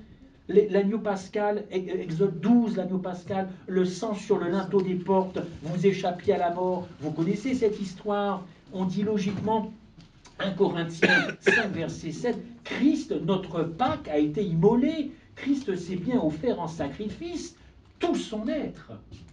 Christ à la croix, c'est pas une valeur morale. C'est pas de l'humanisme. C'est pas de l'humanisme. Alors oui, effectivement, les Hébreux, ont compris le rapport entre la mort et la vie. On donne la mort à un animal, son sang pour avoir la vie. Oui, je ne dis pas qu'il ne faut pas voir aussi tout cela sous l'aspect de la vie, mais il ne faut pas que cette vie cache cette mort. Il a bien fallu que Christ meure. Le sacrifice répondait à une exigence divine, mais les théologiens ont choisi d'interpréter différemment le texte de Lévitique 17, verset 11. Ils ne peuvent pas le sentir, ce verset, n'est-ce pas? Et ils donnent plus d'importance à la valeur morale de la vie offerte à Dieu en sacrifice. Ils disent que dans ce sacrifice, c'est la vie qui doit être magnifiée et non la mort, en préférant s'opposer à la pensée que Dieu, dans sa justice, réclame la mort du pécheur et qu'il a offert son propre Fils pour mourir sur une croix. Les enseignants modernes d'aujourd'hui donnent plus de valeur à la vie aux dépens de l'expiation, c'est-à-dire aux dépens d'une faute qui devait être achetée. Vous voyez qu'on peut voir les choses vraiment différemment. Et l'Éternel nous attend dans ce conflit cosmique. Le conflit cosmique, ce n'est pas simplement la bête qui est en train de faire ses affaires, mais le conflit cosmique, il est dans ton cœur. Alors avant de regarder encore une fois tout le conflit cosmique entre la papauté, tous ces machins, tous ces pactes qui sont signés, c'est pas ça, tu te trompes mon ami. Le conflit cosmique, il est dans ton cœur. Si tu ne vois pas la profondeur de ce sacrifice, et si tu penses encore une fois que la croix, c'était pas, bon, le péché, ok, quoi, ok. Ben voilà, moi je préfère d'abord régler mon propre conflit cosmique au lieu de m'occuper du conflit cosmique du pape François ou de ses sbires, évidemment. Moi j'ai beaucoup de conflits cosmiques dans mon cœur, croyez-moi, et j'espère qu'en 2020 les choses seront réglées. Donc si les autres ont du temps pour régler le conflit cosmique des autres, eh bien ils ont beaucoup de chance par rapport à moi. Et j'avoue que je les envie. Je les envie. Alors est-ce que l'amour exclut la justice? N'est-ce pas? Les théologiens reprochent à ceux qui maintiennent la doctrine de l'expiation, une rançon, le sang qui coule, la malédiction. Ils reprochent à ces personnes-là, n'est-ce pas? Eh bien, tout simplement de dire qu'il n'y a pas de miséricorde et de montrer qu'un sacrifice sanglant, c'est pas bon. Et du coup, il faut faire prédominer la grâce. Voilà. Et quand on parle de péché, tout de suite, on parle de la grâce. Il faut minimiser le péché. Bien sûr que Christ nous a sauvés de tout cela, mais parle plutôt de la grâce. Quand on parle de la justice humaine, on évoque l'équité, l'impartialité, la justice. En matière de justice humaine, on s'attend à ce que tout le monde soit traité pareillement, également. Mais cette tendance dans l'Église chrétienne préfère voir Dieu comme essentiellement un Dieu d'amour, que les relations entre Dieu et l'homme sont essentiellement éthiques. Ah oui, tiens, il fallait que je vous le sorte celui-là, parce que c'est très à la mode. Hein. Il faut que les relations entre Dieu et l'homme sont éthiques. Un mot qui d'ailleurs s'est introduit très largement dans l'adventisme. Il n'y aurait donc aucun obstacle au pardon, et on va glisser petit à petit vers la grâce à bon marché, dont a parlé beaucoup Dietrich Bonhoeffer. Rappelons-nous toujours en Ézéchiel 18, verset 4, l'âme qui pêche, c'est celle qui mourra, n'est-ce pas?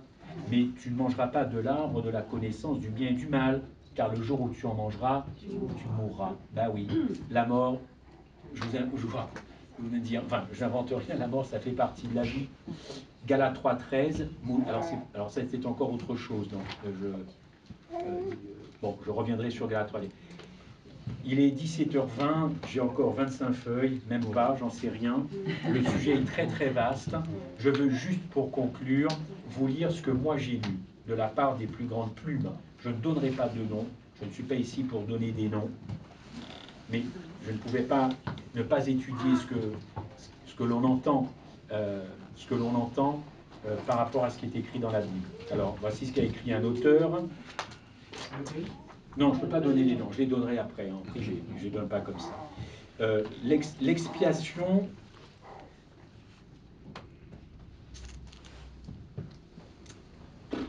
je ne sais pas par quoi commencer.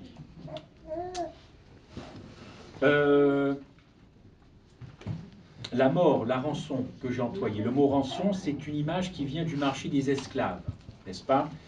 Quand on parle de rançon, il faut faire attention parce que il peut y avoir une lecture sacrificielle de la croix. C'est René Girard qui a dit ça. Une lecture sacrificielle de la croix qui est un énorme malentendu. Un malentendu monumental. Rien ne suggère que la mort de Jésus est un sacrifice au sens de l'expiation et de la substitution. Je peux le citer, c'est René Girard. Faites Wikipédia et vous verrez, je l'ai fait encore hier. René Girard, c'est un écrivain, un penseur. Beaucoup de théologiens chrétiens se servent de ses écrits à René Girard. Donc rien pour cet homme ne suggère que la mort de Jésus soit un sacrifice. Il est mort par amour. Il est mort par amour. Le sacrifice est rarement appliqué à la mort de Jésus dans la Bible. Dixit René Girard. Il va donner 3 textes où effectivement, ce n'est pas le mot sacrifice qui apparaît. Éphésiens 5, Hébreux 9, Hébreux 10.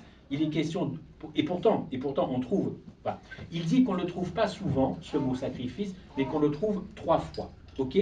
Bon, il donne les textes, c'est vrai, on trouve le mot sacrifice. Mais, dit-il, le but du sacrifice, c'est pas que Jésus soit mort pour racheter les péchés du pécheur. Non, pas du tout.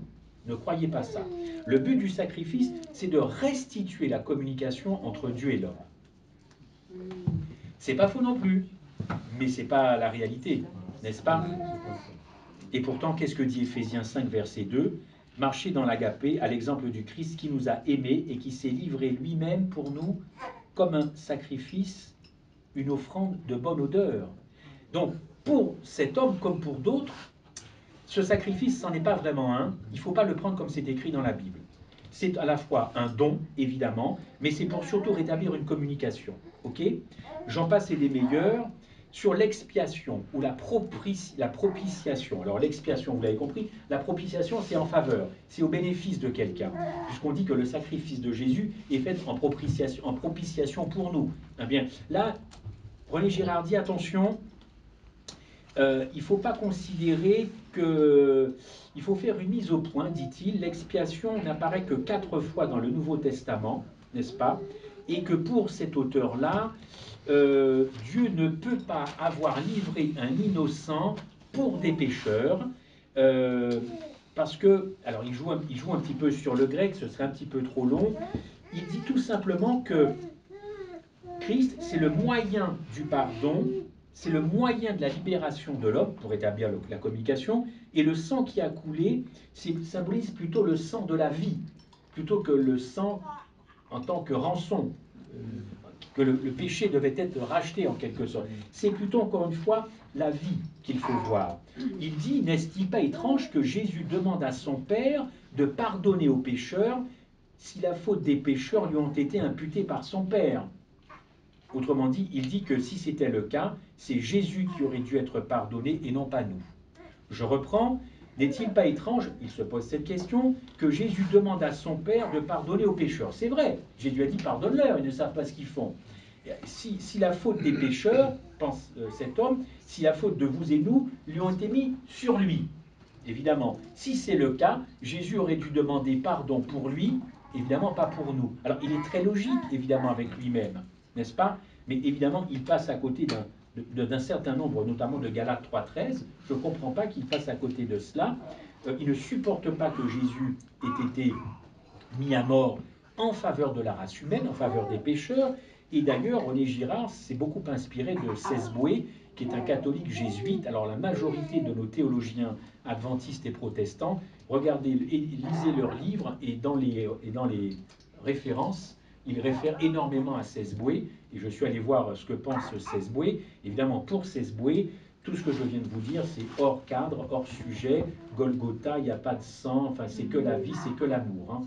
Et donc, bon, alors je ne vais pas continuer avec tout le monde. Il faut exclure, dit-il, toute idée, et à tout jamais, que Jésus aurait été traité par Dieu comme la personnification des pécheurs, comme si les pécheurs étaient devenus les siens.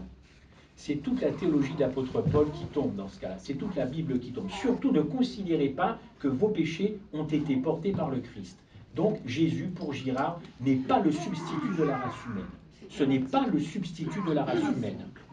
Conclusion, notre conscience, elle est apaisée et notre cœur déborde de joie. Nous sommes délivrés de la notion d'un Dieu terrible qui réclame le sang pour les pécheurs et qui envoie son Fils se faire massacrer sur une croix pour satisfaire une justice. Non, non, non, non. Nous sommes libérés de tout ça. Jésus, concernant le sacrifice, a subi justement toujours la séparation avec son Dieu. Il a connu la mort, n'est-ce pas? Mais c'est pas tout à fait ce qu'on croit. Bon, je passe sur ce... Je vais aller encore plus loin parce que je vous dis qu'il y a encore plus fort que ça. Il y a encore plus fort que ça. Un parmi nous, on ne peut pas enfermer le Christ dans une interprétation seulement. Les métaphores relatives à la mort de Christ ne s'excluent pas, elles sont complémentaires. Quand Marc 10 dit que Jésus se considère comme la rançon, que Christ nous a racheté, nous a fait sortir du marché des esclaves, Jésus se substitue au pécheur alors qu'il est sans péché, ce mot n'apparaît pas dans le Nouveau Testament. Il faut donc, en matière d'expiation, être très prudent dans l'utilisation de ce mot. Jésus entre dans une phase d'identification avec le pécheur. Jésus donc est devenu ce qu'il n'était pas. Jésus s'est approché le plus proche possible du pécheur, mais affirmer que Jésus était le substitut de l'homme pécheur devant Dieu n'est pas vrai. Pour parler d'une substitution au niveau de l'humain, il faut que le substitut soit de même nature que celui qu'il est venu racheter. Or, Christ n'était pas de la même nature que nous, donc il n'a pas pu être le substitut à la croix. Vous imaginez tout ça? Tout ça, ça s'imbrique. L'expression substitution ne fait pas partie de la mort du Christ. La grande majorité des textes du Nouveau Testament utilisent la préposition upper, je reviendrai là-dessus. Alors, il va développer cet auteur, il va aller dans le grec et tout ça. Moi aussi, j'y suis allé. Je n'ai pas sa connaissance, mais on a développé. Bon, Jésus meurt dans la situation du pécheur. Si Jésus s'était rapproché de la réalité du pécheur, eh bien, il aurait été lui-même un pécheur, il aurait lui-même besoin d'un substitut. Jésus n'est pas mort de la... alors là, c'est autre chose. Il n'est pas mort de la seconde mort, parce que s'il était mort de la seconde mort, il ne serait pas ressuscité. La mort de Jésus sur la croix nous est présentée souvent comme un sacrifice offert à Dieu pour apaiser la colère. Le sacrifice est un temps de rencontre. Ah oui, c'est très important. Ce qui s'est passé à la croix, c'est vraiment un temps de rencontre. Donc c'est un temps de rencontre entre Dieu et l'homme, et le sang de l'animal représente la vie déposée sur le couvercle de l'alliance. Donc finalement, les sacrifices qui sont représentés dans le Nouveau Testament, c'est juste une rencontre. Donc Golgotha, c'est juste une rencontre entre le pécheur, parce qu'on ne peut pas nier, le pécheur et son sauveur. C'est juste une rencontre, le rétablissement du courant. n'est-ce pas? En ce moment, l'EDF débranche, mais Golgotha a rebranché les gens. Donc, c'est de la rencontre, c'est de la communication. On peut en rester là. Il convient, nous dit cet auteur, de donner au mot sacrifice une valeur qui surpasse tout le contexte de Lévitique. Tu comprends? Il faut te détacher de tous ces sacrifices et considérer le sacrifice autrement que sous la forme du Lévitique, du sacerdoce. Tu vois? Voilà. Non, non. Le sang est important, nous dit cet auteur, mais ce qui compte surtout, c'est la vie qui est dans le sang. Ce n'est pas tellement la réparation d'un péché, mais c'est la vie qui est dans le sang. Je pourrais donner sa vie en rançon, n'impose pas de donner au mot rançon une valeur de sacrifice. C'est écrit. Les paroles s'envolent, les écrits restent. J'ai mes sources. J'ai tout noté, n'est-ce pas? Donc le mot rançon, ça relève d'un vocabulaire, mais ça n'a pas le sens qu'on devrait lui donner aujourd'hui. Et puis, la perle de la perle, je la trouve sous la plume de quelqu'un, je ne citerai pas son nom, mais là, pour lui, là, l'affaire est claire, il n'y a pas de substitution, il n'y a pas de malédiction, il n'y a pas de sang qui a coulé pour le péché, c'est encore une fois pour rétablir la communication. Écoutez, bon, moi je ne sais plus, le sacrifice était un acte d'adoration entre Dieu et Jésus, un acte d'adoration. Beaucoup de choses qui sont quand même un petit peu... moi ça me touche, ça me perturbe, parce que je ne m'y retrouve pas, en tout cas pas dans ce que dit la Bible. Je vais terminer là parce qu'il est déjà 17h30. J'ai dit le tiers de ce que je voulais vous dire, et on se reverra peut-être une autre fois. Mais sachez qu'il y a bien une malédiction. Je peux revenir la fois prochaine sur la profonde malédiction de Dieu, parce que ça, on ne l'étudie pas assez. Qu'il y a bien eu substitution, mais pas n'importe laquelle, parce que de nos jours, nous vivons, nous avons absorbé, nous avons intégré une certaine substitution qui n'est pas celle de la Bible. C'est une substitution tout simplement par échange. C'est vrai que dans Marc, il est dit que Jésus a pris ma place. Il a pris ma place. Or, on peut mal interpréter ce que ça veut dire « il a pris ma place ». On peut l'interpréter sous forme d'un échange. Je prends juste ta place, tu es assis à ma place, je prends ta place. Et dans cette substitution qui est biblique, il n'y a pas d'identification. Or, la vraie substitution biblique, il y a une identification avec le pécheur. Vous comprenez? Donc, il va prendre tous les péchés sur lui, la nature humaine pécheresse sur lui. Il ne va pas devenir, il n'a pas lui péché personnellement, mais il va devenir Christ, l'incarnation du péché. Okay? Et donc il va subir la malédiction de son père, non pas parce que son père ne l'aimait plus. Donc ça, c'est un gros sujet à traiter qui est évacué par la théologie moderne, qui est évacué des églises. La substitution, encore une fois, laquelle la malédiction, on évacue. L'expiation, ben, c'est la vie, c'est plus la vie. Beaucoup de thématiques qui font partie du plan de la rédemption et que, je vous avoue, j'aimerais développer avec vous plus tard. Je vais juste terminer. Je vous ai parlé d'arminianisme, n'est-ce pas, tout à l'heure. Attention à l'arminianisme, parce qu'il y a aussi quelque chose de très important. Dieu a fait devenir Christ péché. Vous vous rappelez, c'est un texte de Galates, de Corinthiens aussi. Devenir péché. Il y a beaucoup de choses à dire, et malheureusement, dans l'adventisme, ça aussi, c'est pas une affaire réglée. A-t-il endossé ma nature pécheresse ou pas? A-t-il été fait péché ou pas? C'est pas une affaire réglée. C'est absolument pas réglé. Porteur de la malédiction, c'est pas réglé. Substitution, c'est pas réglé. Expiation, propriation, c'est pas réglé. L'agneau immolé, c'est pas réglé. Mais à ma propre vue, ça fait quand même beaucoup de choses qui ne sont pas réglées. Hein. Et nous attendons que Christ revienne dans une affaire qui n'est pas réglée. Rien n'est réglé. Rien n'est réglé concernant le plan de la rédemption. Je ne veux pas terminer l'année 2019 en vous mettant le mauvais moral, mais rien n'est réglé. Alors c'est facile d'organiser des cultes en disant on va célébrer l'incarnation, il est né le divin enfant, mais c'est qui le divin enfant? Parce que qu'est-ce qu'on en fait les 364 autres sabbats du divin enfant? Qu'est-ce qu'on en fait? Il est né dans quelle chair? Qu'est-ce qu'il a fait à Golgotha? A-t-il vécu la seconde mort? Et alors tout ça, on évacue juste en disant non, non, le plus important, c'est qu'il est né. Non, s'il est né, c'est important, bien sûr, mais qu'est-ce qu'il a fait? Donc il y a plein de choses qui ne sont pas réglées. Et puis encore une fois, beaucoup de théologiens ont contesté la fonction de Jésus comme agneau.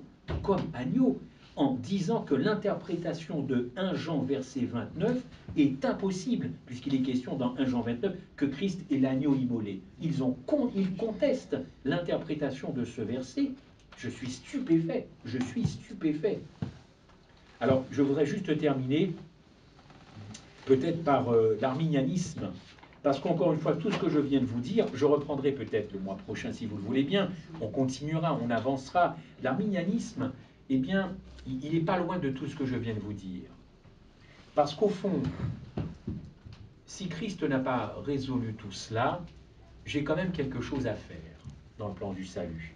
Et l'arminianisme a quelque chose de destructeur pour la foi chrétienne, c'est parce que l'arminianisme nous fait croire que c'est ma réponse à ce que Christ a fait.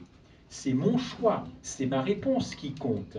Et pire, c'est ma réponse qui fait que le plan du salut devient effectif pour moi. Est-ce que vous me saisissez? Il y a ce que Christ a fait. Tant que je n'ai pas dit oui, tant que je n'ai pas accepté, tant que je n'ai pas donné mon assentiment, je reste perdu. Vous allez me dire, bah, c'est juste. Bah oui, c'est juste. Bah non, c'est faux. C'est faux. Christ est le sauveur du monde. Il a sauvé le monde entier. C'est biblique, hein? Il a sauvé le monde entier. C'est pas ma réponse qui va rendre effectif le salut. Parce que moi, je ne parle pas de vie éternelle, hein? Attention, je parle de salut. Si c'est ma réponse qui met en action mon salut, je participe à mon salut. Vous comprenez ou pas? Si c'est ma réponse qui actionne mon sauvetage, c'est donc que je participe à mon salut.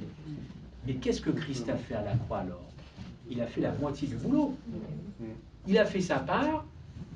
Ce qu'il a fait, c'est uniquement valable si tu dis oui.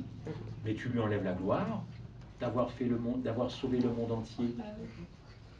Je vois que vous êtes sceptique. Donc tout le monde a été sauvé alors. Tout le monde a été sauvé, mais tout le monde ne sera pas au ciel. C'est pas la même chose. Sauveur du monde, c'est pas moi qui ai inventé, c'est un verset biblique. Sauveur du monde, pas le sauveur des adventistes seulement, pas le sauveur des croyants. Dieu a sauvé la race humaine en Jésus-Christ. Toute la race humaine était en Adam, le premier Adam. Toute la race humaine était en Jésus-Christ, le second et le dernier Adam. Alors Dieu a sauvé la race humaine, l'humanité, mais toute l'humanité ne répondra pas favorablement. Mais ce n'est pas mon acceptation qui rend mon salut effectif. Si tu penses comme ça, tu es dans ce courant qui dit que Dieu a fait sa part, mais comme il n'est pas allé au bout, toi tu vas rajouter au bout. Vous saisissez? Et ça, c'est rentré dans l'église protestante et catholique. J'entends ça tout le temps. Et vous le dites peut-être même en toute bonne foi finalement. Vous le dites en bonne foi. Mais ce que Christ a accompli à la croix, tu n'y peux rien. Il n'y a rien à rajouter. Tu es sauvé. Il a sauvé la race humaine. Maintenant, si tu veux vivre avec lui, tu reconnais et tu crois ce qu'il a fait. Parce que le premier péché, c'est l'incrédulité dans la Bible. Le tout premier péché. C'est ni la méchanceté, ni la tromperie. Le premier péché, c'est l'incrédulité, c'est Adam et Ève. Si vous reconnaissez ça, vous devez reconnaître que le plus grand des péchés, c'est l'incrédulité. Jean dit, si tu crois, tu es sauvé. Si tu ne crois pas, tu es déjà perdu. Ou c'est marqué qu'il faut faire quelque chose pour être sauvé. Puisque Jean, dans beaucoup de chapitres, met l'accent sur le fait uniquement de croire. Donc tu es justifié par la foi, mais tu es justifié par la foi qui croit que tout ce que Christ a fait à la croix, il n'y a rien à rajouter. Si tu veux rajouter quelque chose pour être sauvé, tu es déjà dans les œuvres et tu es un catholique qui s'ignore. Voilà ce que moi j'ai découvert avec le message de 88. Et ça m'a sacrément remis les idées en place. Parce que j'étais un activiste dans tout un tas de choses à faire. Je ne dis pas que je faisais les choses pour être sauvé, puisqu'on m'avait bourré le crâne en me disant « tu fais ça parce que tu es déjà sauvé ». Mais quand même, l'orgueil n'est jamais très loin. On fait les choses et on se dit qu'on les a bien faites et on est plutôt content. On envoie ça au ciel en se disant « je vais peut-être monter sur la pile. Je suis sauvé, mais je serai le premier sur la pile au ciel. » Il y a toujours ça, quelque chose dans l'orgueil du chrétien, dans le cœur du chrétien. Mais quand j'ai saisi que j'avais été sauvé, alors même, comme nous dit Romains, que j'étais rebelle, méchant, traître, impie, Jésus nous a sauvés alors que nous étions comme ça. Donc il ne nous a rien demandé de faire. Il te demande simplement de croire que ce que lui a fait est satisfaisant pour te sauver. Or, l'arminianisme et tout ça te dit non, non, c'est ton acceptation qui fait que tu seras sauvé. Vous êtes déjà dans les œuvres. Et avoir une telle mentalité, ça va faire que votre vie chrétienne, eh bien, vous allez la vivre comme ça, parce que vous voudrez absolument faire des trucs. Hein, voilà, c'est ça. Un ami dit, c'est la religion des dents. Le légalisme, la religion des dents. Vais-je y arriver? Vais-je être sauvé? Faut-il en faire plus? Comment gagner mon salut?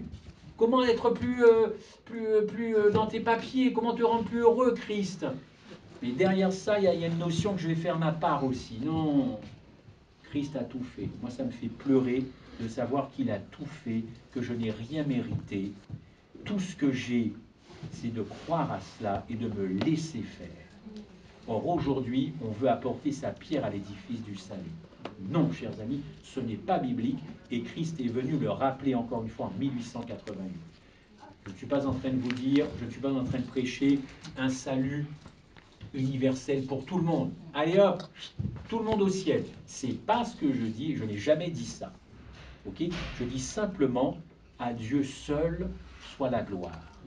Il n'y a pas de gloire partagée dans le salut. Dieu a tout fait, nous n'avons rien fait.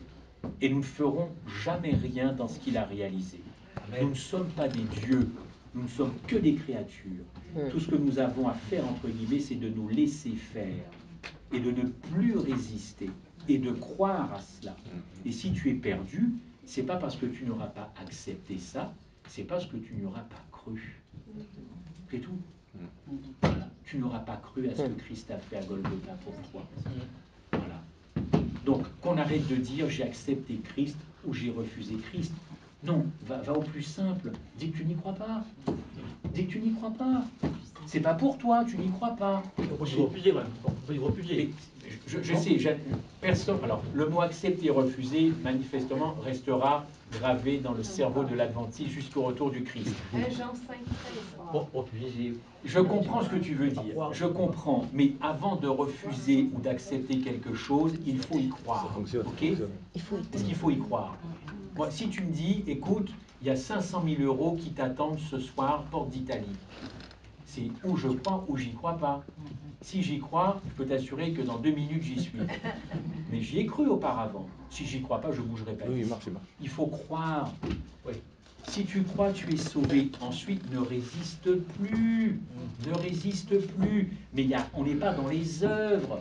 Écoutez, Martin Luther, il s'est suffisamment battu pour quitter ça et pour que nous, adventistes, on y revienne.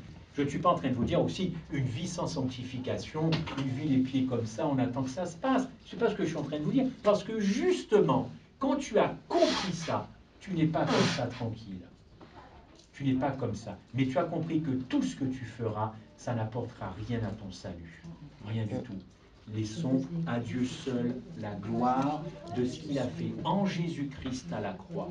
Amen. Il faut venir avec humilité. Ah oui, amen.